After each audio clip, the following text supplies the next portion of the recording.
Voy a presentar pantalla. Me dicen si se ve.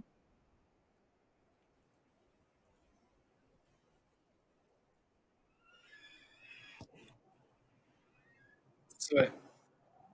Ok. Listo. Vamos pues.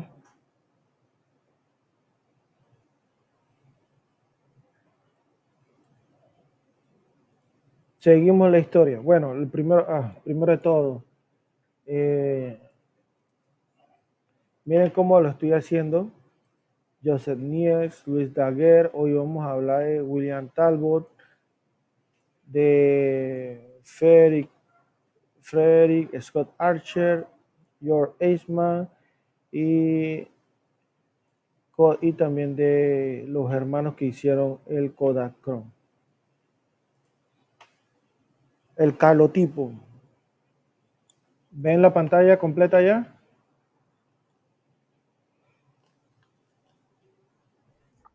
Ok. Ok, este es un proceso a la cual ¿qué parece?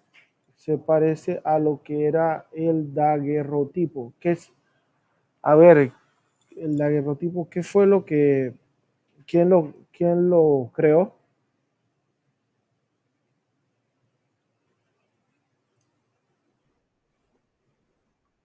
Luis Daguerre, a la cual Luis Daguerre tenía su contraparte, como sabemos, Luis Daguerre era francés, pero su contraparte acá fue William Henry Fox Talbot en Inglaterra. Y vamos a ver los puntos más importantes de cada uno. El primero, de Daguerre, el daguerrotipo, generaba una imagen única y muy detallada. Y el número dos, el calotipo de William Henry Fox Talbot, el segundo se tenía varias copias a partir de un solo negativo. De forma paralela a los trabajos de Niecks y Daguerre, Talbot obtuvo los primeros resultados de su investigación fotográfica en 1834, realizando una serie de imágenes de flores, hojas y telas. Talbot consiguió de esta manera imágenes en negativo que eran capaces de fijar para impedir que la luz la hiciera desaparecer. Se llamó dibujo fotogenético. ¿Cuál fue la primera imagen negativo de Henry Fox Talbot? Logró capturar y qué representaba. Ahí la estamos viendo, es una cenosia que está ahí. La primera imagen negativa de Talbot captó fue una vista de una ventana de celosia en su hogar. Esta imagen, tomada en 1835, es significativa porque demuestra la capacidad de su proceso para capturar detalles finos y establecer una base de la fotografía negativa a positiva. El proceso negativo y positivo de calotipo. ¿Cuál es la principal diferencia entre calotipo y el daguerrotipo? La diferencia es que el calotipo te permitía múltiples copias, mientras que el daguerrotipo solo te dejaba una única imagen. Esto William Talbot, este proceso de calotipo lo patentó en 1841. ¿Qué material básico se utilizaba en el proceso de calotipo? Papel sensibilizado con nitrato de plata y ácido gálico. La diferencia es clave. Imagen. El daguerrotipo producía una imagen positiva directa, mientras que el calotipo producía un negativo que se utilizaba para hacer copias positivas. Nitidez. Los daguerrotipos son conocidos por su alta nitidez y detalles, mientras que los calotipos tenían una apariencia más suave. Reproducción. El daguerrotipo es una imagen única, mientras que el calotipo permitía la producción de múltiples copias. Material. El daguerrotipo se realizaba sobre una placa de metal y el calotipo sobre papel. Eran muy parecidos, pero uno tenía más calidad que otro. ¿Se dan cuenta? Son detallitos. en lo que sería el proceso de calotipo. Pero ese proceso no llegó a marcar una pauta como lo que hizo el colodium húmedo en muchos con la invención. En 1855, Frederick Scott Archer, creó el colodium húmedo, un proceso que reduce el tiempo de exposición. Esto es lo que estaban buscando en ese tiempo. El tiempo de exposición, reducirlo, era mucho tiempo. A ver, ¿cuánto tiempo era del tiempo de Niepce y el tiempo de Daguerre? Dios mío, imagínense ese tiempo. Mientras que en este eran segundos a la cual podían trabajar. Eso es genial para ese tiempo. En 1813, en 1857, fotógrafo inglés que es conocido principalmente por sus invenciones del proceso de colodium húmedo en 1851. Este proceso revolucionó la fotografía al permitir la creación de negativos de vidrios con tiempo de exposición mucho más corto y una mayor nitidez en comparación con los procesos anteriores, como el daguerrotipo o el daguerrotipo. Vamos a hablar como que los dos se fusionaron, el calotipo con el daguerrotipo, pero se fusionaron pero a base de el colodium húmedo, que el colodium húmedo se podía utilizar, pero en este caso el colodium húmedo solo se podía utilizar en placas de vidrio. ¿En qué se utilizaba el daguerrotipo? ¿Y en qué se imprimía el calotipo? Perdón, el, ajá,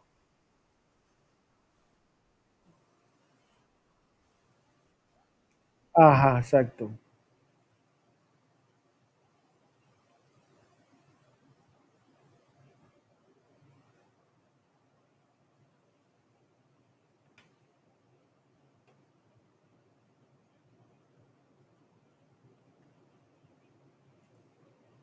Aquí esto está un poco, aquí hay que ver bien, porque eso fue en 1800, si fue en 1851, aquí está mal, pero hay que buscar para ver.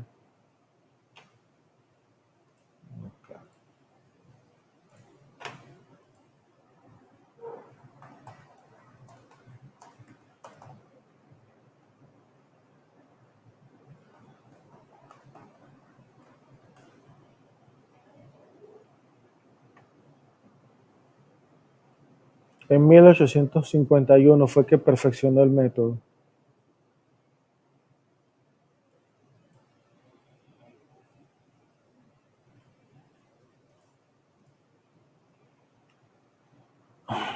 Aquí como ven, aquí hay un punto del proceso del colodium húmedo. El proceso de colodium húmedo, Archer descubrió que el colodium húmedo, una solución viscosa de nitrocelulosa en éter y alcohol, o sea, estamos hablando de cosas que son volátiles, podrían usarse para unir sales de yoduro en una placa de vidrio. Habrían hecho esto en este tiempo, estos tipos le habrían llamado, aló, profe, ¿cómo se llaman los tipos que tiran bombas? Uf, lo hubieran dado como por esos tipos que hacen bombas. Imagínense todo lo que utilizaban para hacer eso. Este proceso Este proceso permitía tener negativos de vidrio con una excelente calidad de imagen y tiempo de exposición reducida, lo que facilitaba la captura de retratos y paisajes. Aunque Archer nunca patentó su invento, esto se popularizó rápidamente debido a su calidad y eficiencia, reemplazando en gran medida el proceso anterior. ¿Por qué Archer nunca patentó su invento? ¿Mm?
Oye, estás necio esta vaina.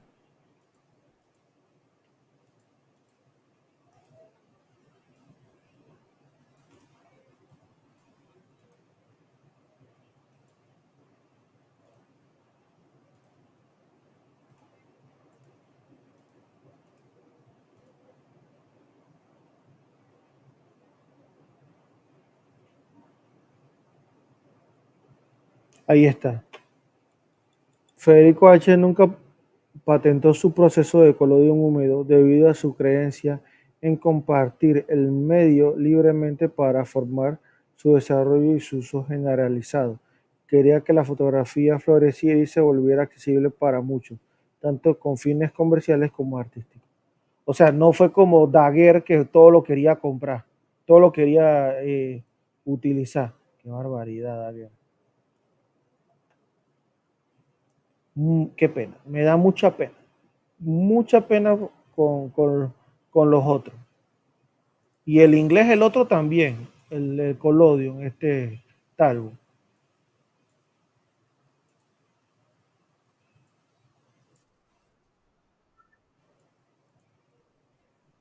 Y que tú lo vendes. David, tú vendes el alma. Sí, tú vendes el alma.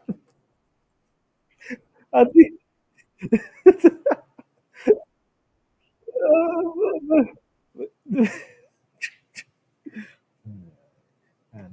No, no, no, no. Está bien, pero oye, para sacarle tanta. Oye, este Daguerre se hizo de dinero y no regaló ni una patente, menos esta, ni Talbot. Ay, Dios mío. ¿En qué año se publicó? 1851. Estamos claros. Después pregunto y después me echan, después dicen que no. ¿Cuáles fueron las principales ventajas del colodium húmedo sobre el proceso fotográfico anterior, como el daguerrotipo o el calotipo? A ver, vamos a darle zoom aquí. Vamos a ponerlo en amarillo.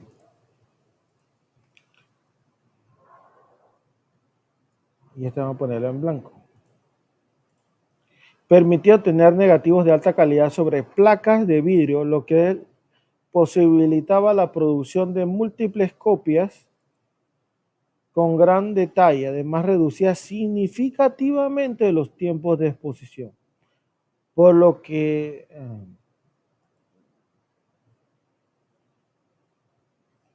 pero por lo que es la, pero lo que es la vida. Sus inventos no fueron reconocidos ni tuvo posibilidad de patentarlo y murió en más absoluta de la pobreza sin reconocimiento del pobre, güey. Ya que va, este man del chulet, man, nada hizo. ¿Qué pasó? Te hizo algo que nadie iba a hacer y lo, mírate. Impacto en la fotografía. El proceso del colodium húmedo permitió la producción en masa de la fotografía, la hizo accesible a un público más amplio. Este proceso también facilitó el desarrollo de la fotografía documental y periodística, ya que permitía capturar imágenes en movimiento en condiciones de luz variable. Características. Imágenes únicas. Cada placa un original irrepetible, alto detalle de captura de textura y detalle de una expresión. Rango tonal amplio, reproducía gran variedad. O sea, estamos hablando de mediados del siglo XIX, en 1851, para ser más exacto, y la fotografía se encontraba dominada por el daguerrotipo y el calotipo. Cuando Federico Scott Archer introdujo su revolucionario proceso en la fotografía del colodium húmedo. O sea, le, le bajó toda la vuelta a Daguerre y a todo lo demás. ¿Por qué se llamaba colodium húmedo? Que es muy importante. ¿Por qué se llamaba? Esta, vamos a marcarla aquí y vamos a hacerlo. Porque la, ¿Por qué se llamaba colodium húmedo? Este proceso. Porque la placa recubierta con colodium debía mantenerse húmeda durante todo el proceso de exposición y revelado para obtener una imagen de calidad.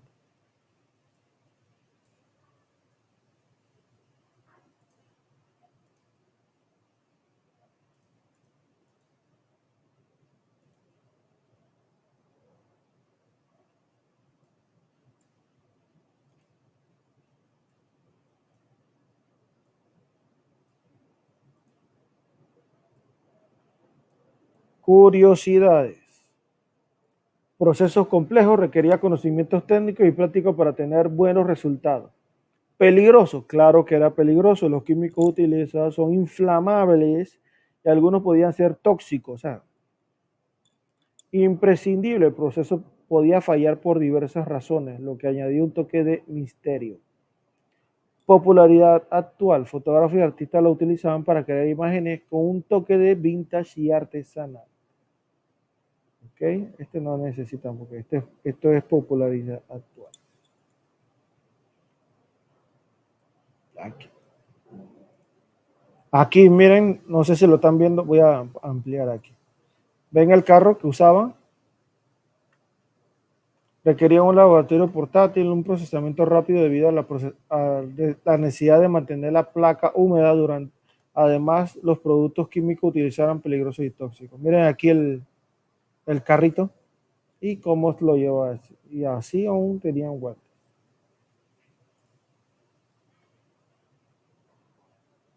Otro de los inconvenientes que tenía ese proceso era que se podía romper por el vidrio.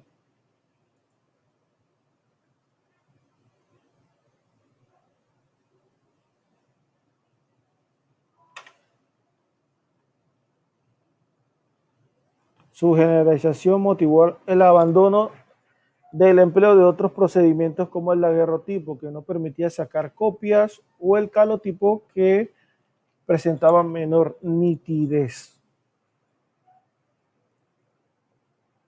Este señor que ven aquí lo puse de aparte porque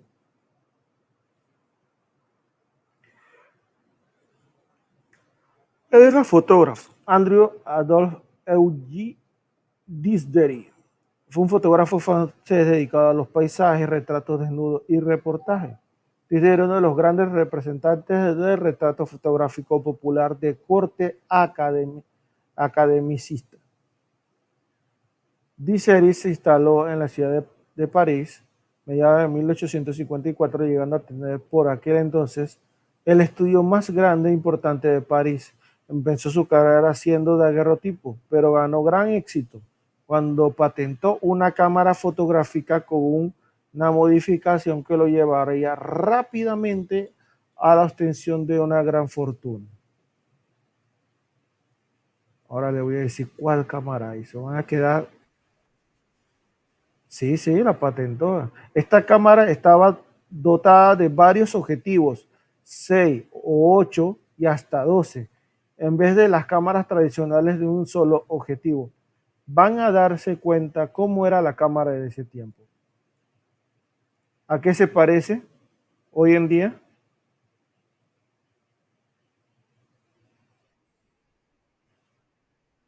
De verdad, y de qué marca que vinieron así. Ven, así que no se crean que ellos fueron los inventores de esas cámaras. Eso ya viene de hace muchos años atrás, a la cual se patentó.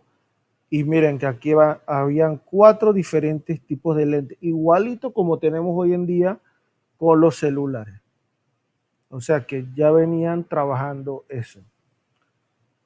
Él fue el primero, ya saben quién fue, si alguien le echa cuento, ahí está. La historia no miente.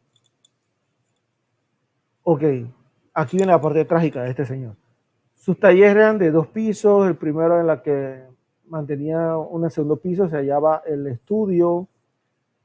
Se hizo multimillonario, pero derrochó el dinero que ganaba.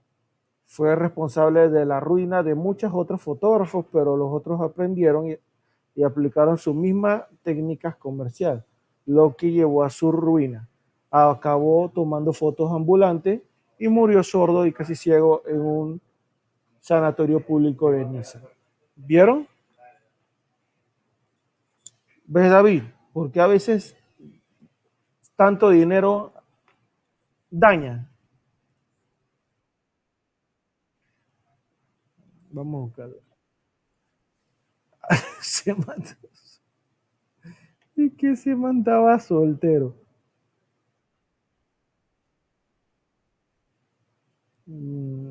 Ya ves.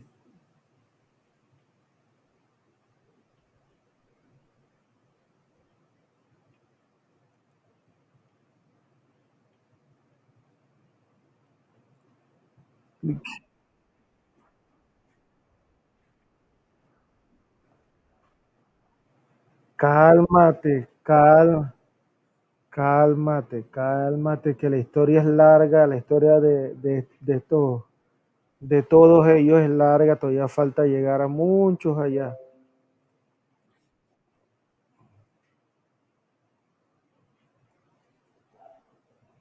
¿Cuáles son los que se parecen también a los Honor? ¿Ah? ¿Los Honor cuál? X8, ¿cuál es el Honor que tiene las cuatro cámaras? Ah, aquí está. Ya lo encontré, el X8.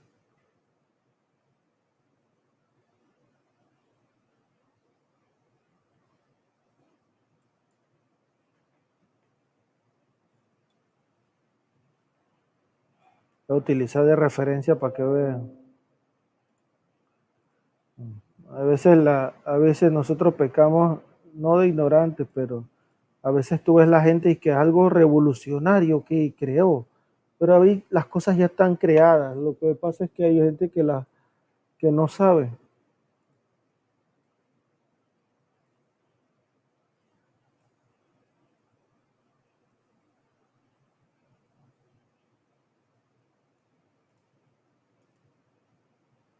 Listo, hasta aquí, preguntas.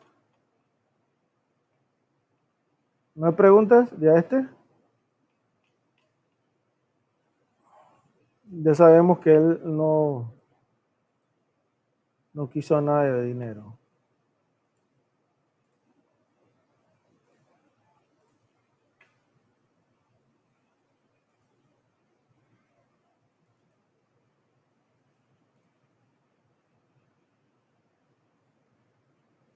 Tengo que arreglar este, pero Kodak,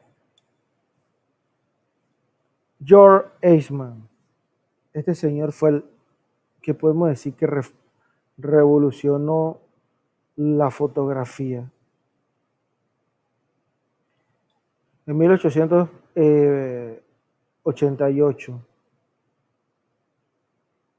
y usó la K, era su letra favorita y quería que el nombre que fuera fácil que pronunciara en todo el mundo. La K de Kodak. George Eastman, fundador de Kodak, nació en Waterville, Nueva York, en julio de 1854. Criado en una humilde familia de granjeros, la temprana muerte de su padre le obligó a trabajar desde muy joven a los 14 años. Comenzó trabajando en una aseguradora y se convirtió en contable. Banquero de día, químico ambulante por la noche. Perdón, amateur por la noche. Estaba obsesionado con la fotografía. Al cumplir 24 años se fue de vacaciones a Santo Domingo y con la intención de tomar fotos, no pudo tomar una sola foto.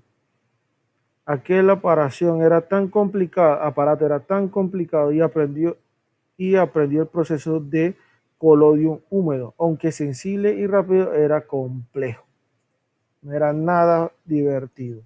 Entonces él dijo, pero ¿por qué estoy sufriendo en esto si yo sé varios cómo se trabajan los químicos? Y él dio y comenzó a darle vueltas al problema para crear una tecnología que simplificara el proceso de rollo de película en una cámara. Esas son las letras, así es como era el logo de Kodak, después este y después regresamos a este de nuevo, porque a este nadie le gustó. El 4 de septiembre de 1888, Eastman registró la marca Kodak.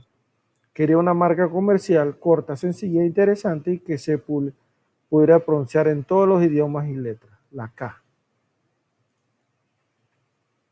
¿Cuál fue su principal motivación de George Eastman por la revolución de la fotografía? Vamos a ampliar esto.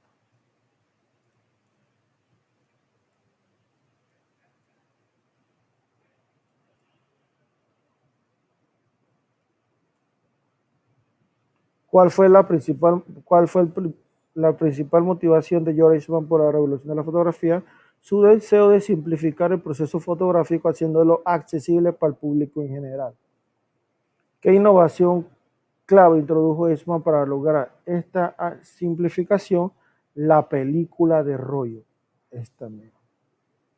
que eliminó la necesidad de placa de vidrio pesada y engorrosa. Ahora ya se fue todo lo que sería. Vamos a quitarlo de aquí. Vamos a buscar para que vean un rollo de esto. Estos eran los rollos que hizo Kodak. ¿Ven?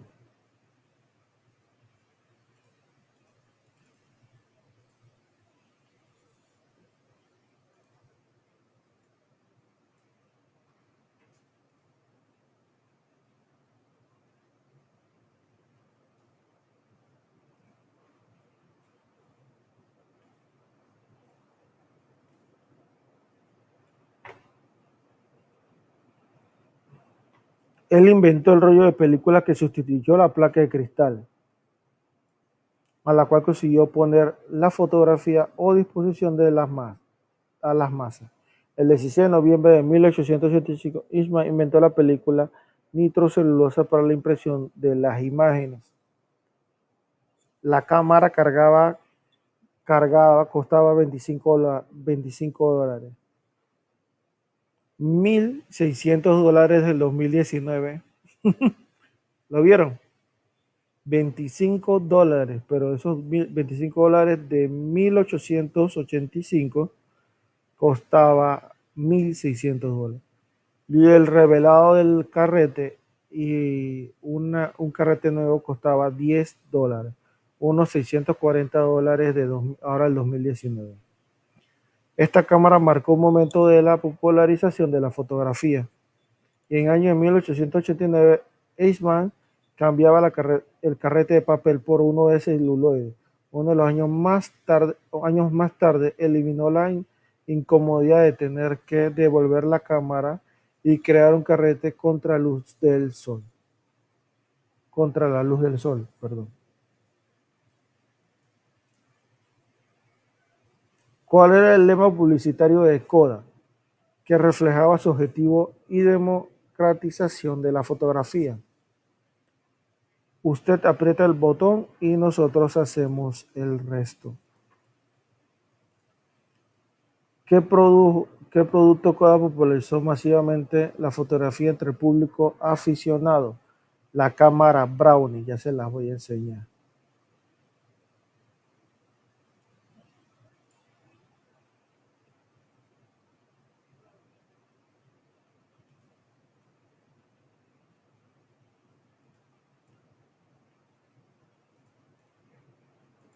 La cámara Brownie fue lanzada en 1900, que era conocida y fácil de usar.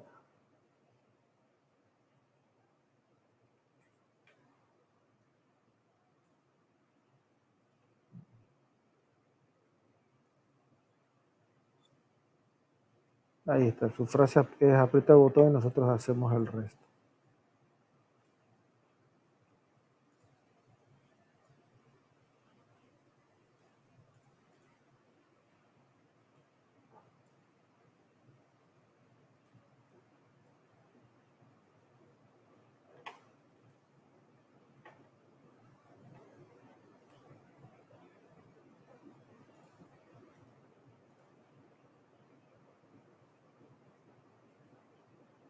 ¿Qué materiales revolucionarios utilizaron Eastman para fabricar la película en rollo?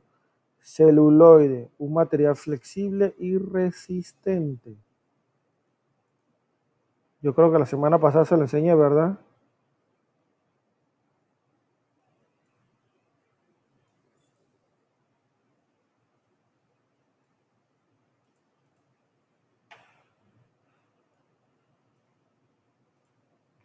¿Cuál fue el impacto de la innovación de Eastman en la fotografía?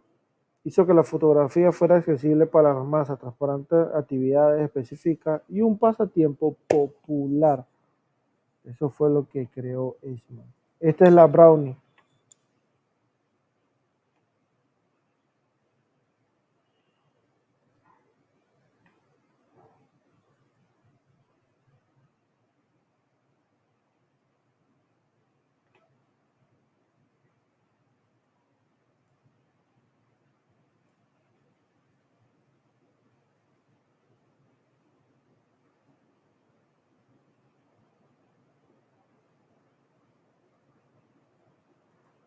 Esto no.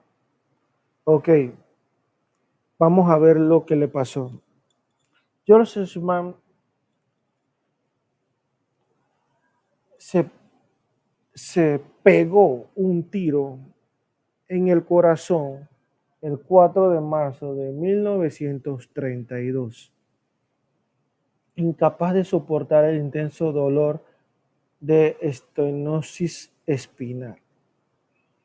Eso le dio, si lo quieren, búsquenlo para que vean. Él dejó una nota a mis amigos: mi trabajo está hecho, ¿por qué esperar? La fortuna personal del fundador de Kodak llegó a ser de 95 millones de dólares. Su mansión la donó a la Universidad de Rochester. Es el museo dedicado a la fotografía de George Eastman House. Pero,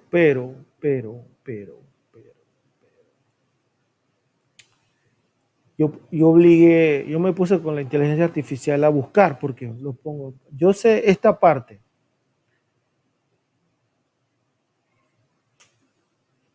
Fue tal vez la mujer más importante para él, ya que nunca se casó, aunque mantuvo una relación platónica con Josephine Dickens.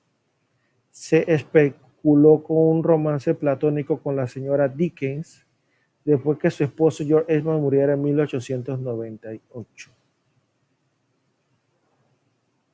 Esto yo lo encontré, no es que ahí está Josephine Dickens, son tomas, pero yo me puse a investigar, vamos a investigar, yo le puse a la inteligencia artificial para ver qué más sabía, porque yo quería saber un poco más. Y aquí dice, George Eastman nunca se casó, pero mantuvo una estrecha relación platónica con Josephine Dickens. Josephine Dickens era una cantante capacitada y la esposa de George Dickman, un socio comercial de Eastman. Después de la muerte de la madre de Eastman, María Eastman, en 1907, la relación de Eastman con Josephine Dickens se hizo aún más estrecha.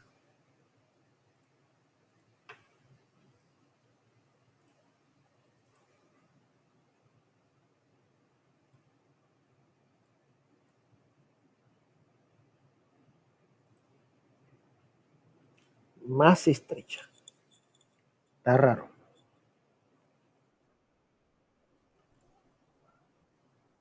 Si bien la relación nunca fue romántica, Josephine Dickens se convirtió en una compañera y confidente importante para Eastman en sus últimos años.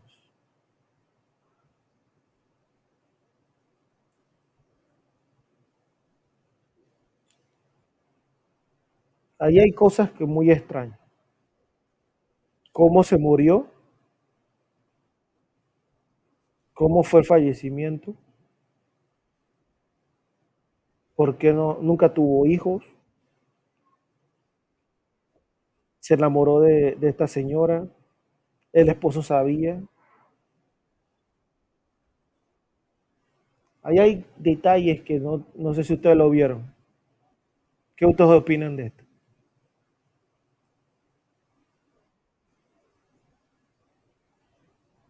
¿A quién le pusieron los cuernos?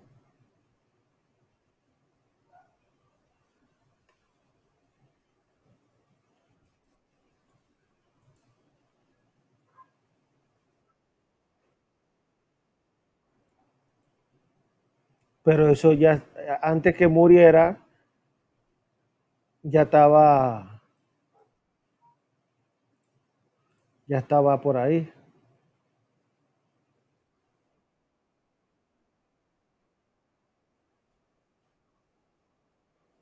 Más, aún ya eran amigos, después fue más amigos, o sea, no sé, para mí como que algo guay, pero, pero Pero pasa que mira las fechas. y-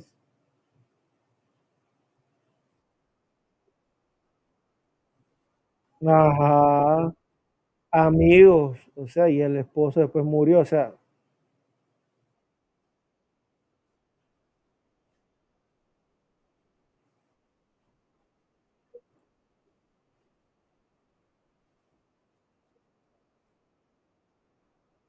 1898, vamos a poner PowerPoint.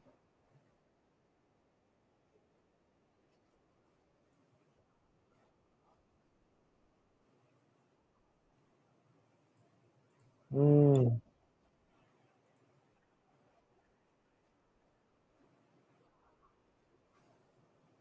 mm. Pero, ¿por qué yo sé que en ese tiempo no había esas curas, porque esa era una enfermedad en ese tiempo que no tenía nada y que un ¿cómo es? Dicloprofeno, ni nada de eso había, ni nada de esas cosas, ¿no? Pero, eh, pero se metió un tiro en el pecho, en el corazón,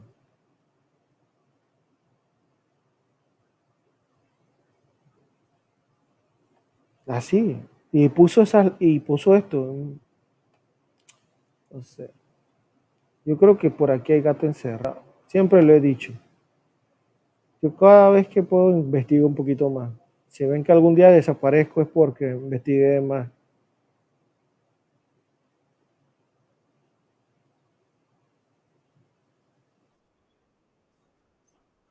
O sea, uno investiga, uno no tiene, a veces uno investiga de más.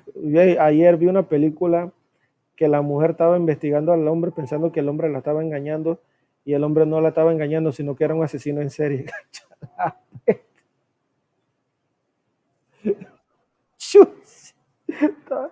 ¿Qué tú prefieres? ¿Que tu esposa te esté engañando o que sea un asesino en serie?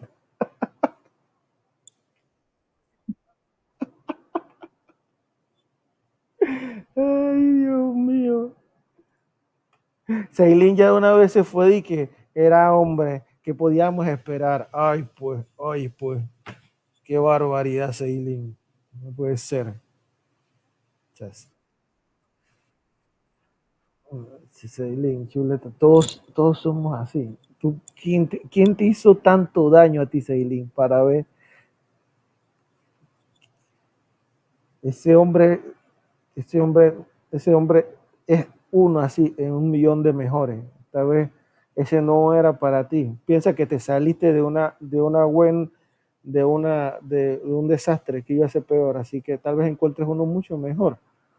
Qué bárbaro.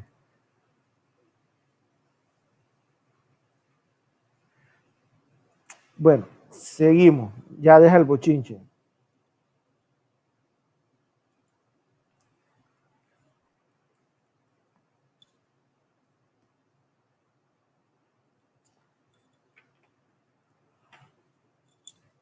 Esta fue la primera cámara digital de la historia. ¿La ven allá o corté?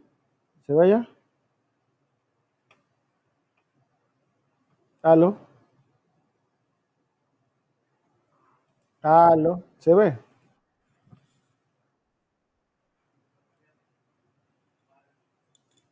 Este fue la primera cámara, que pesaba casi 4 kilos, grababa imágenes en blanco y negro en una cinta de cassette y tenía la resolución de 0.01 megapíxeles. Tardaba 23 segundos en grabar una fotografía digital. Aunque Kodak patentó el invento, nunca varía la luz. Nunca vería la luz. ¿Por qué? Porque Kodak no creía en la parte digital. Ellos pensaban que el rollo siempre iba a quedar. Eh, Eso fue un grave error porque ellos tenían un departamento científico genial de investigación y lo que molesta es que Kodak acabó traicionado por Canon y Nikon, quienes a la larga crearon sus propias cámaras tras lo aprendido, crearon sistemas eléctricos ópticos, porque en verdad Canon y Nikon hicieron varias veces, ¿cómo se llama?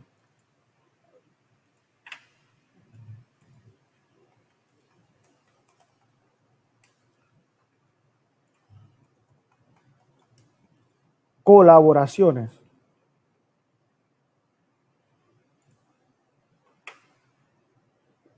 Miren, aquí hay una colaboración. Y ellos entonces fueron aprendiendo de las cosas que tenía Kodak, ¿vieron? Y aprendieron a tal punto que después no necesitaron de ellos y listo. Kodak, como nunca pensó que la tecnología iba a avanzar, eh,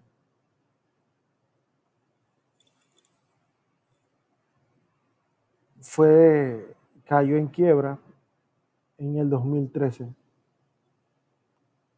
Yo trabajaba ahí en Kodak hace cuando eran de los gringos, cuando pasó a manos panameñas. No, bueno, panameñas no fue a manos hindú que quedó con los dueños de Panafoto.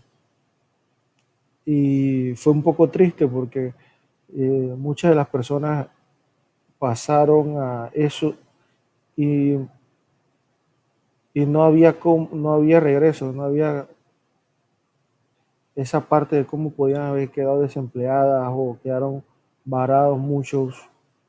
Eh, en la línea que yo estaba, yo era joven, así que yo subsistí en estudios de fotografía y no solo estudié, no solo existí en estudios de fotografía, sino que también estudié.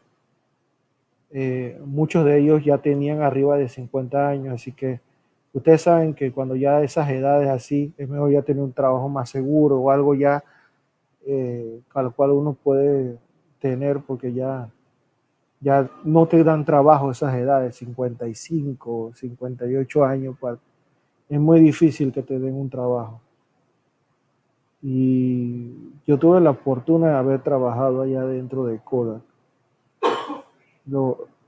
Me da tristeza cómo quedó. Y si ven la marca por ahí, ahora hacen de que televisores, bocina y un par de cosas, pero Kodak no era eso. Kodak era una de las marcas más importantes de la fotografía en el mundo. Y quedar así es muy triste. Pero bueno, eso es lo que hay y eso es lo que sucedió.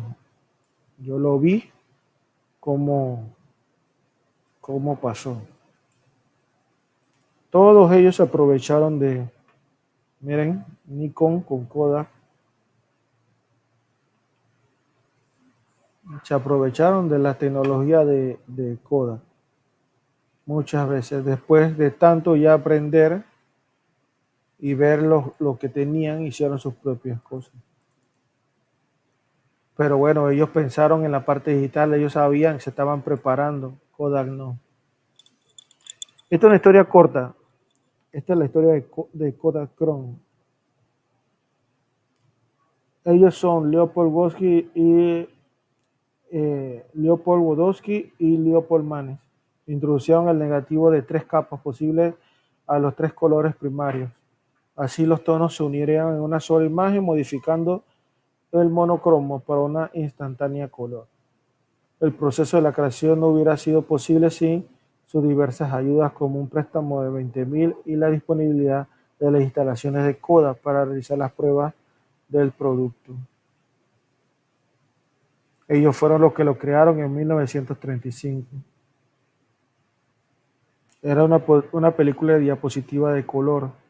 ¿Qué tipo de película fotográfica era Kodachrome? Era eso. Una película de diapositiva de color. ¿Qué proceso químico único se utilizaba para revelar el proceso? Proceso complejo. La adición de tintes y colores durante la revelación. ¿Cuál era la reputación de Kodachrome en los términos de calidad de imagen? Era conocida por su nitidez, colores vibrantes y longevidad.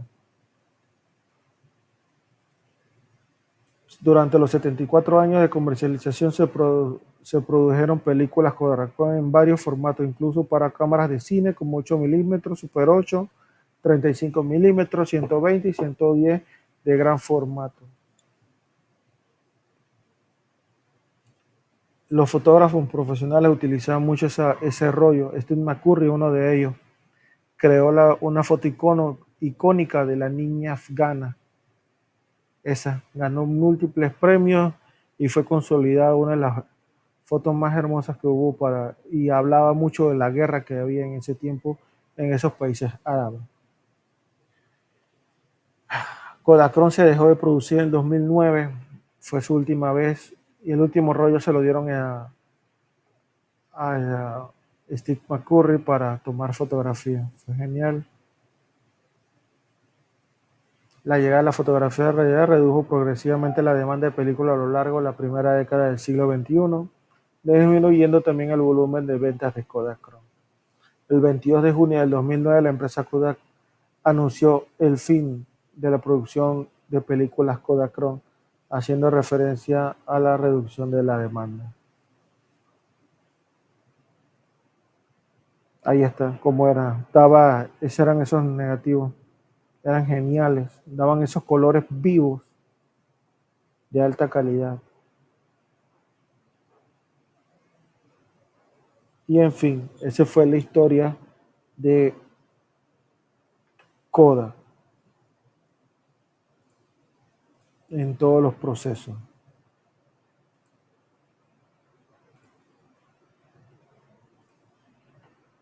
Preguntas.